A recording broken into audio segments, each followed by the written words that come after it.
20h30 à Paris, la suite de l'essentiel sur France 24. Dans un instant, on va plus loin avec ce soir Niagale Bagayoko. Bonjour, présidente du Centre de recherche African Security Sector Network. Et en face de vous, Karim Yayaoui, chroniqueur international ici à France 24. Bonsoir. Bonsoir. Également, Claudia Sheinbaum entend rétablir la paix et la sécurité. Son pays, le Mexique, est sur le qui-vive après la mort d'El Mencho, un baron de la drogue éliminé par l'armée. Des violences ont été recensées dans une vingtaine d'États. 2500 soldats ont été déployés dans l'Ouest. Le Parlement européen suspend la ratification de l'accord commercial entre l'UE et les États-Unis. Conséquence directe de l'invalidation par la Cour suprême américaine des droits de douane de Donald Trump. Pas de quoi le décourager pour autant.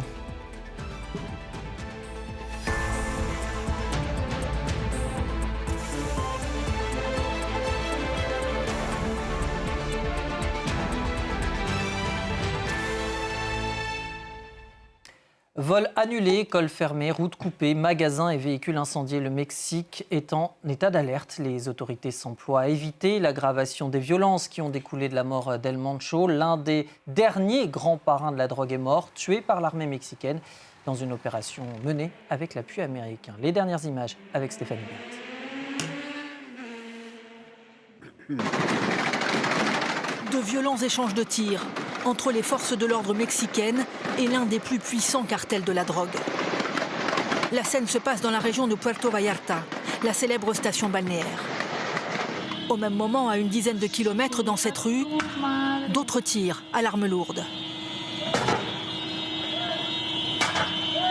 Et sur le parking de ce supermarché, des véhicules en flammes. Partout au-dessus de la ville, d'épais nuages de fumée, sous le regard incrédule des touristes en vacances. Sur cette plage, beaucoup ne réalisent pas encore que l'ouest du pays plonge dans le chaos depuis que l'armée mexicaine a tué cet homme, El Mencho, l'un des barons les plus recherchés par le Mexique et les États-Unis, qui offrait jusqu'à 15 millions de dollars pour sa capture. Sitôt l'annonce de son décès, les hommes de son cartel, Jalisco Nouvelle Génération, ont immédiatement riposté. On le voit sur ces images d'archives, la puissance de leur armement est à la hauteur de leur influence dans le pays.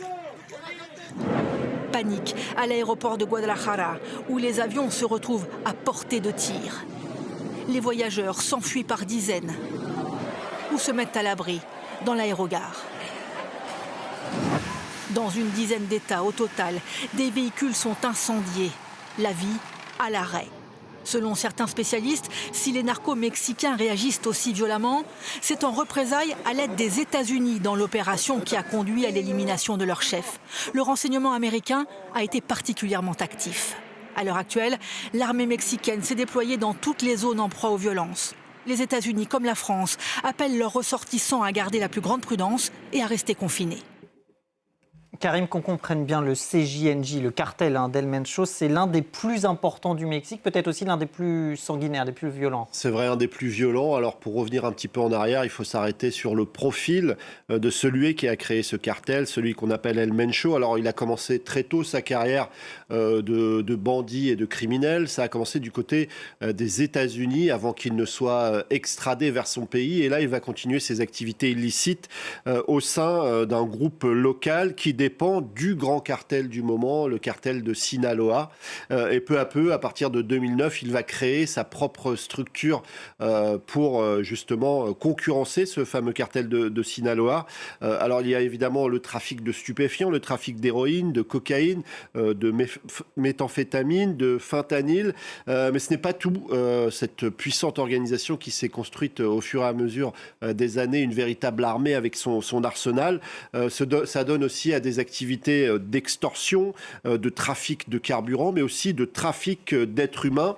Et on a vu aujourd'hui, comme le soulignait ce reportage, cette volonté de montrer sa toute-puissance. Très régulièrement, ils diffusent des images où ils montrent leur effectif ô combien nombreux, leur matériel qui parfois dépasse celui de l'armée régulière mexicaine.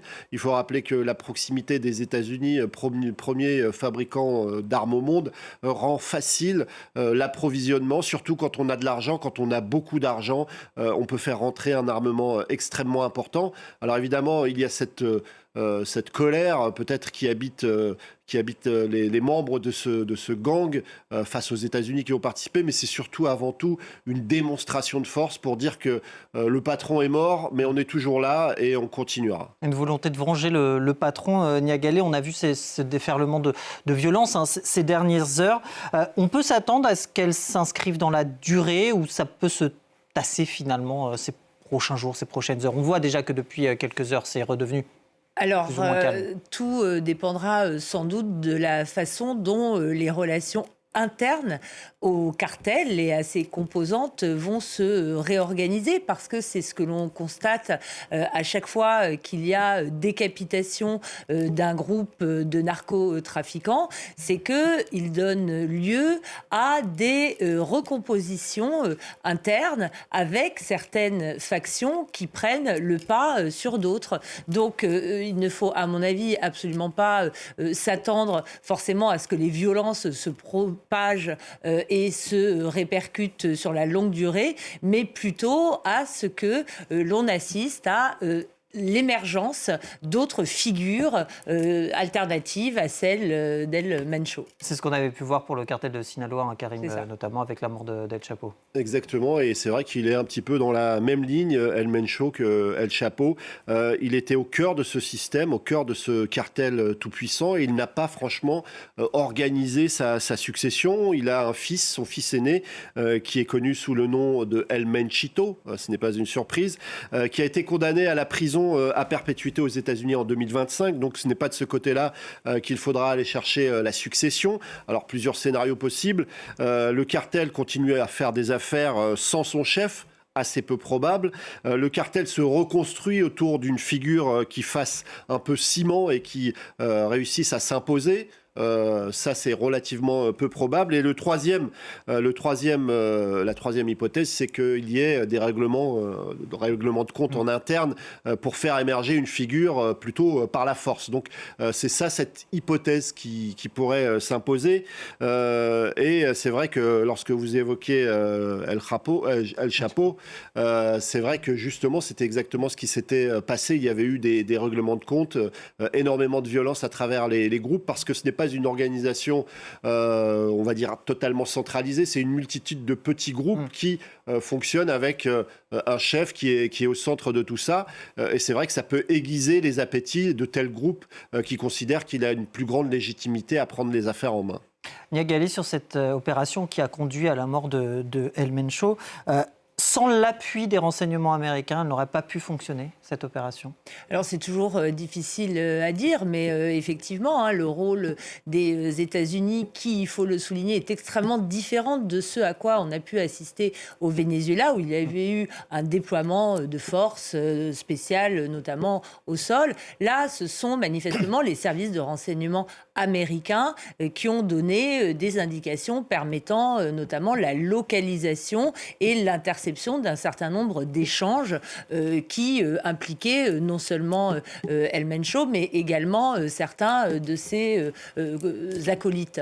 Le rôle des États-Unis est de toute façon particulièrement mis en relief côté américain, dans la mesure où cette figure d'El Mencho était extrêmement célèbre dans l'opinion dont la tête publique était mise à prix américaine. par les Américains. Sa tête était mise à prix, mais ça c'est quelque chose d'assez usuel côté américain. Mais étant donné les ravages que fait notamment le fentanyl au sein de la population américaine et notamment de sa jeunesse, au sein de laquelle on dénombre des dizaines de milliers de morts, cette interpellation sanglante force forcément l'intérêt qu'a Donald Trump et l'administration à mettre en relief le rôle joué par l'administration américaine en appui aux forces mexicaines. Et c'est ce qui est souligné dans les communiqués. Le Mexique qui n'a pas franchi le pas, en tout cas pour l'instant, d'autoriser Washington à intervenir sur son territoire. Oui. C'est ce que voudrait faire Donald Trump pour lutter précisément contre le fentanyl notamment. En effet, les États-Unis et Donald Trump ont d'abord proposé d'intervenir sur le sol mexicain, mais ils ont également menacé le Mexique de le faire, notamment de frapper les trafiquants avec des drones et notamment les cargaisons qui pouvaient transiter. Mais la présidente, Claudia Sheinbaum, n'a jamais jusqu'ici accepté ce qu'elle considère comme une entrave, comme une infraction à la souveraineté de son pays. Parce que précisément, Karim, il faut le rappeler, la balle qui a tué El Mencho est mexicaine et non pas américaine. Et ça, c'est important, effectivement, pour Claudia Sheinbaum. C'est vrai, comme vous le soulignez, les Américains ont toutes les raisons de finalement s'enorgueillir d'avoir été à l'origine de la mort de El Mencho. Mais c'est vrai aussi que ceux qui étaient à l'œuvre, c'était des militaires mexicains également. Et ça, côté mexicain, on le souligne avec force. C'est tout de même plutôt un succès pour la présidente qui a en gros engrangé ce succès parce que d'abord, face à un tel cartel incroyablement bien armé et bien équipé, c'était pas chose aisée. Ensuite, on a réussi côté mexicain à maintenir finalement cette information de cette opération secrète, puisque on sait très bien qu'à différents étages du pouvoir dans ce pays, il y a tout de même de la corruption.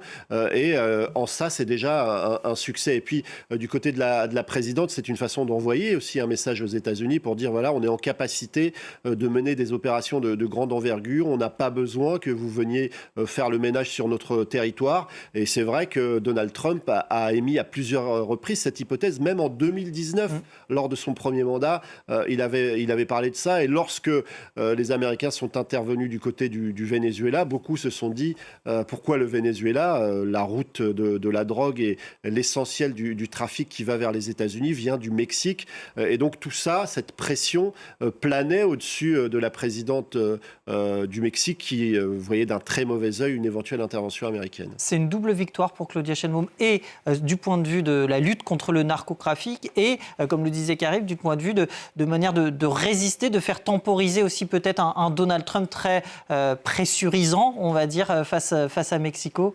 Alors, sur la deuxième proposition, oui, tout à fait. Il ne faut pas oublier que Claudia Sheinbaum a affronté Donald Trump sur la question de la dénomination de ce fameux golfe du Mexique, rebaptisé par Donald Trump golfe des Amériques, et qu'elle s'était vraiment positionnée de manière absolument déterminée.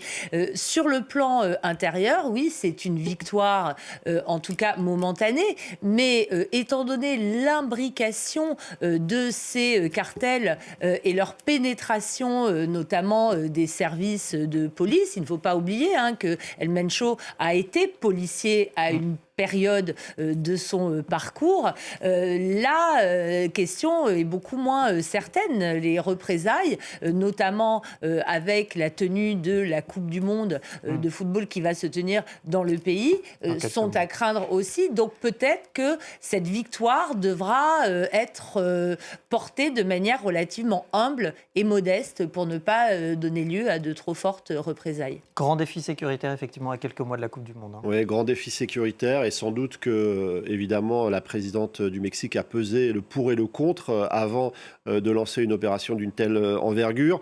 Elle s'attendait sans doute à cette riposte des cartels, mais on peut imaginer aussi, même si le gouvernement mexicain s'en défend, qu'il y a des contacts avec les différents chefs des cartels, puisque vous parlez de cette imbrication, elle existe depuis toujours. On a même vu un certain nombre de présidents mexicains tisser des liens plutôt étroits dans une logique où ils laissaient faire les cartels pour avoir en quelque sorte une situation un peu plus apaisée, un peu moins d'enlèvements, un peu moins de meurtres. Et donc on imagine très bien qu'il y a des discussions, il y a des relais. En tout cas, ce qui est intéressant avec la présidente mexicaine, c'est qu'elle a choisi un chemin un petit peu médian par rapport à certains de ses prédécesseurs. On se souvient de Felipe Calderón qui voulait livrer une guerre sans merci au narcotrafic et aux trafiquants. Ça n'a pas forcément été couronné de succès. Il y a eu beaucoup de morts, beaucoup de disparus, des gens déplacés. Et puis, par la suite, Obrador, un président qui lui a succédé, lui a été dans une logique complètement inverse, beaucoup plus permissive, dans une logique où il considérait que la violence n'était pas la solution. Et là aussi, ça a été plutôt un échec. Et aujourd'hui, on sent bien que la présidente tente de marcher sur une ligne médiane avec un défi sécuritaire majeur au moment où la Coupe du Monde approche, où il faudra que les gens qui viennent se sentent en sécurité pour assister à un événement mondial de ce type-là. Elle cherche à se démarquer de ses prédécesseurs, Claudia Sheinbaum, la présidente.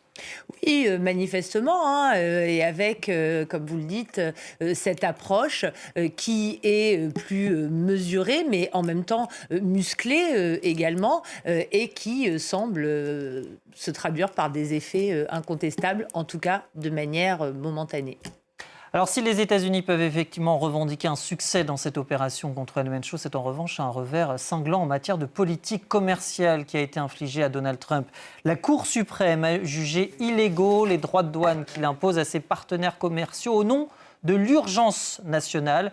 Qu'à cela ne tienne, il en faut plus pour le décourager. Il dégaine une nouvelle taxe douanière mondiale de 15% maximum, entrée en vigueur ce mardi pour une durée de 150 jours. Niagalé, ces droits de douane, Donald Trump, il en a fait une marque de fabrique. C'est un levier important de sa diplomatie, peut-être l'un des piliers même de sa politique économique.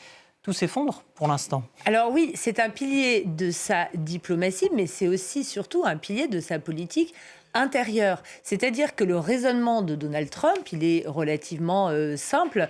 Il s'agit de considérer que les droits de douane vont purement et simplement remplacer les impôts, donc la taxation des citoyens américains eux-mêmes. Et c'est pour cela qu'il les met si volontiers en avant. Ce qui vient de se produire est en effet un camouflet à plusieurs égards. D'abord parce que ça démontre que le président ne contrôle pas la Cour suprême tout en ayant nommé un certain nombre de membres. D'ailleurs, les invectives qui ont suivi l'annonce de cette décision de la Cour montre la frustration du président.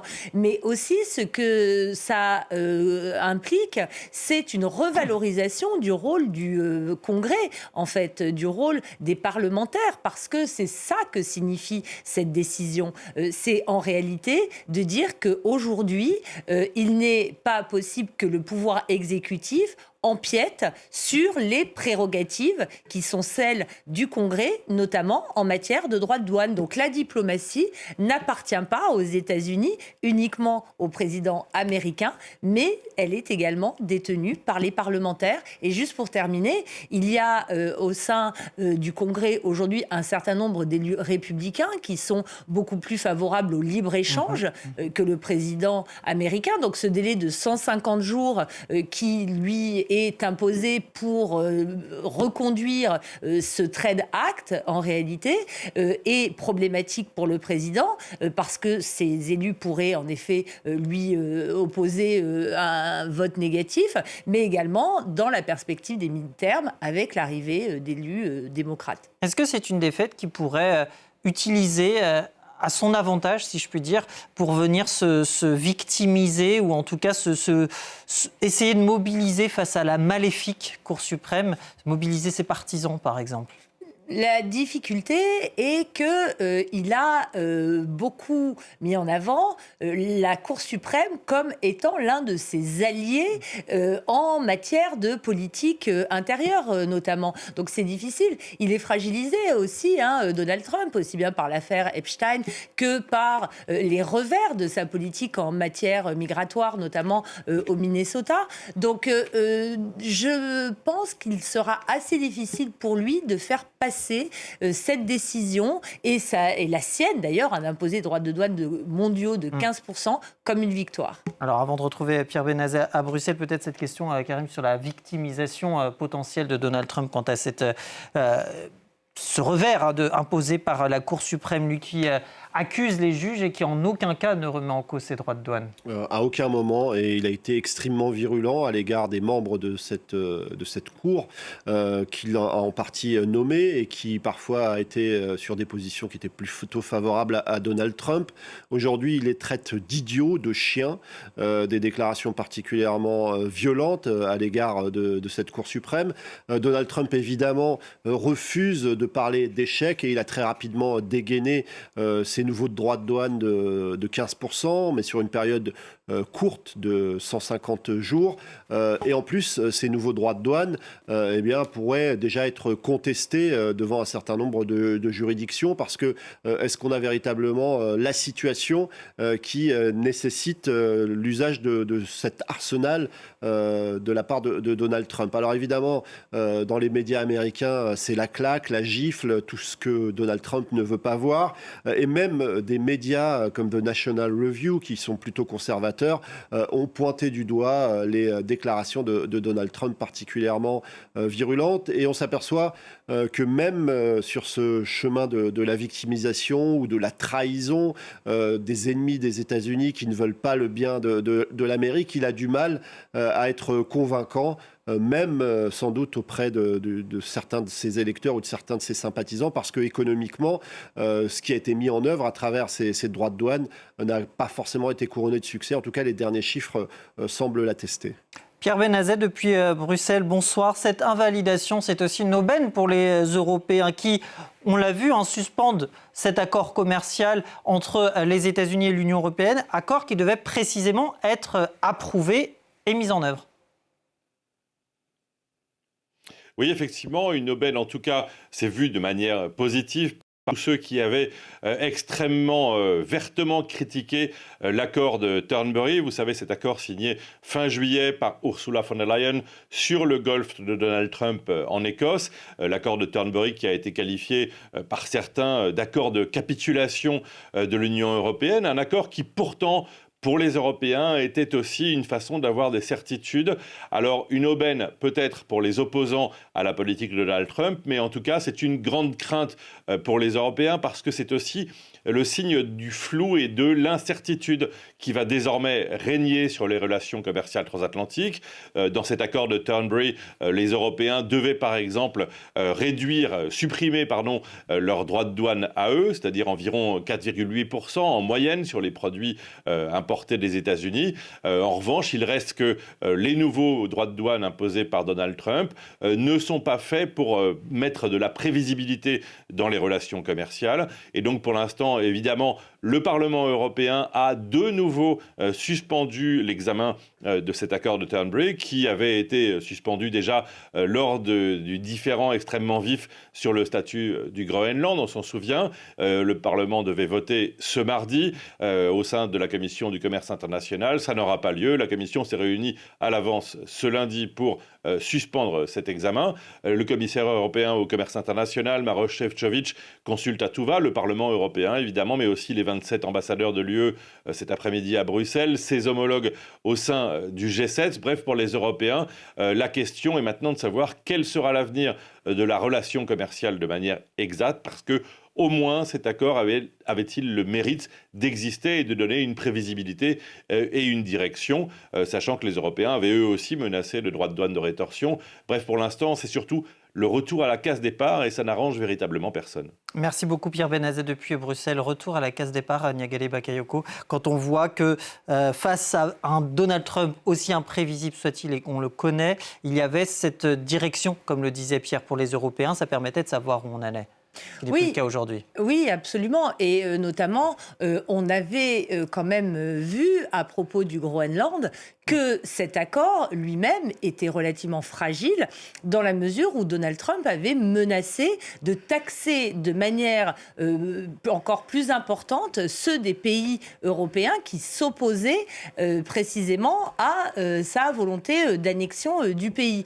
Et ce Trade Act, en réalité, est difficile à manier pour Donald Trump qui, lui, préfère avoir des relations plutôt bilatérales pour pouvoir négocier de manière très spécifique le montant imposé à chacun de ses partenaires. Donc l'Union européenne a effectivement intérêt à demeurer unie sur ce front-là, mais on voit très bien qu'il pourrait y avoir des tentations pour certains de ses membres de faire cavalier seul.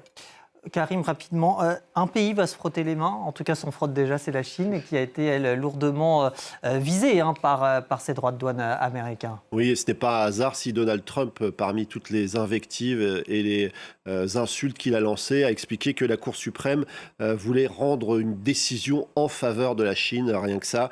C'est vrai que la Chine et les États-Unis sont des partenaires très important, mais en même temps, on a vu des passes d'armes extrêmement violentes entre les deux pays ces derniers mois, une véritable guerre commerciale qui finalement avait abouti à un accord extrêmement fragile.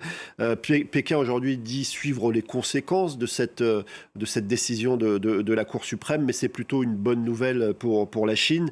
D'ailleurs, Donald Trump doit se rendre en Chine à la fin du mois de mars, et côté américain, sans que ça soit confirmé par la Chine d'ailleurs, et côté américain, on a souligné que c'était plutôt dans une logique de confirmer et de s'arrêter plus profondément sur ce qui a été signé en termes d'accord et pas du tout rentrer dans une logique de guerre commerciale. En tout cas, pendant ce temps-là, la Chine continue de faire des affaires en Afrique, puisque le 14 février dernier, eh bien, elle est rentrée dans une nouvelle phase de sa stratégie en Chine. 53 pays du continent eh bien, n'auront plus de taxes douanières. C'était déjà le cas pour un certain nombre de pays.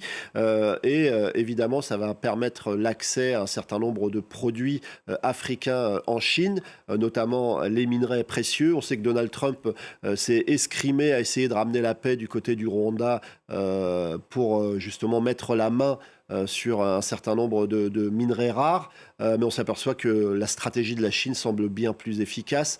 Les échanges entre le continent africain et la Chine s'élevaient à 348 milliards de dollars en 2025, plus 17% par rapport à l'année précédente, alors que Donald Trump a les plus grandes difficultés à s'imposer là où la Chine est bien installée. Merci beaucoup Karim Yayaoui, merci également à vous Niagale Bagayoko.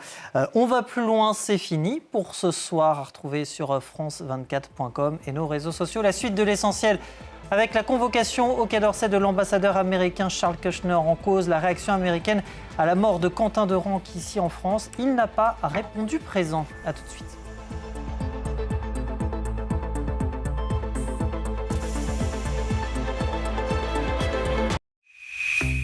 Pour être connecté à l'actu, rejoignez le WhatsApp de France 24. Pour tout voir, tout savoir, à tout moment. France 24 est le premier média francophone sur WhatsApp et compte plus de 5 millions d'abonnés. Aux quatre coins du monde, restez en contact avec l'actu grâce au WhatsApp de France 24.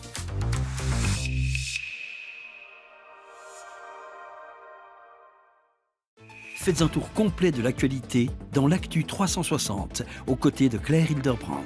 Tous les faits, toutes les clés pour décrypter l'actualité. Je vous retrouve tous les soirs dans l'Actu 360 en direct sur France 24.